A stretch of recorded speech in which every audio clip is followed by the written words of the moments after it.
All five of these moments happened on the same day, and they changed sports forever. Using official league records and game history, we look at 5 moments that shaped sports history. This is February 6th. They were supposed to dominate European football for the next decade. Manchester United weren't celebrating a win or mourning a loss. They were simply trying to get home.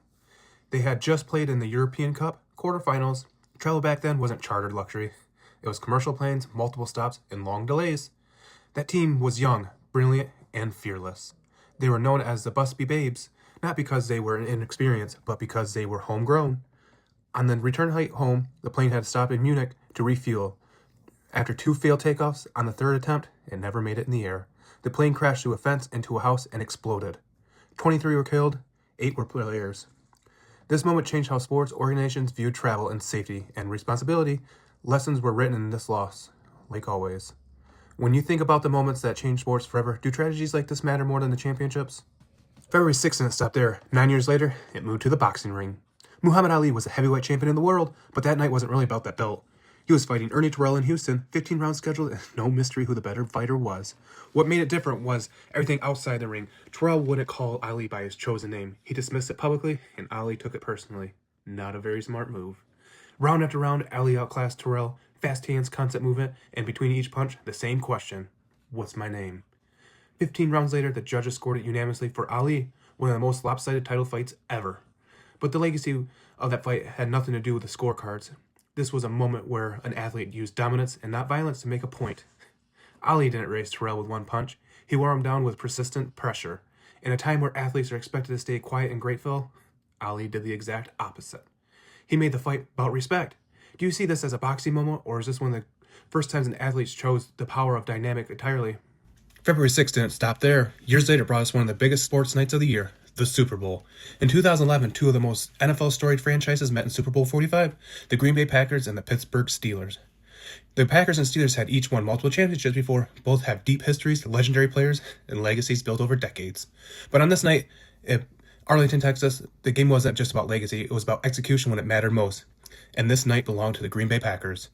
The Packers opened strong, scoring early and often, and Aaron Rodgers was efficient and poised, spreading the ball and making the throws that kept Green Bay ahead. Pittsburgh answered when it could, but Green Bay's early advantage proved too decisive. The Packers' defense forced turnovers and made stops, and their offense kept grinding. When the final whistle blew, the scoreboard read 31-25, Green Bay on top. This was the Packers' 4th Super Bowl championship, and for Rodgers, it was a crowning achievement of his career up to that point. For Packers fans, it was a tough loss, one that came down to a few plays and possessions. For the Packers supporters, it became another chapter in a franchise defined by championship pedigree, or so they think. Was that Super Bowl more about legacy finally getting its due, or about the way great teams handle pressure? That night was about a team doing everything right. The next moment was about one guy doing something no one could copy.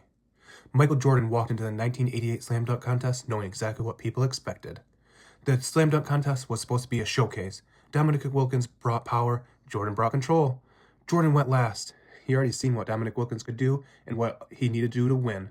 On his final dunk, Jordan didn't add flair. He didn't stack moves on top of moves. He relied on distance and timing, jumping from the free throw line, making it look effortless, which made it worse for everyone else.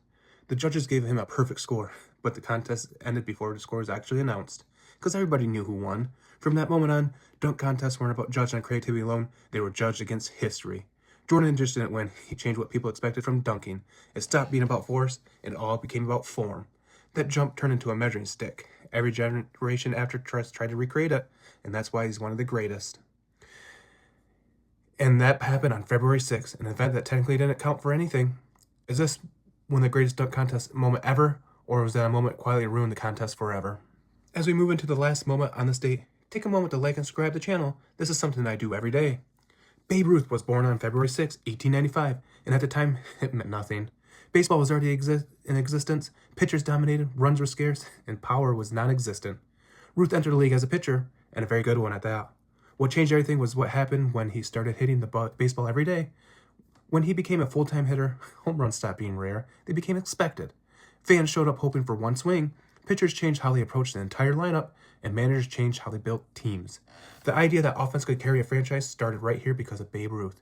He didn't just lead the league in home runs. He led it by margins that didn't make sense. Ruth was the first player bigger than the game itself, and the first to make baseball feel like a spectacle. Everything modern about sports all understand about stars, endorsements, attention, obsession, it all traces back to someone born on February 6th. So February 6th shows up again and again in sports history because it captures something rare, moments where the direction actually changes, not by who won, but what came next.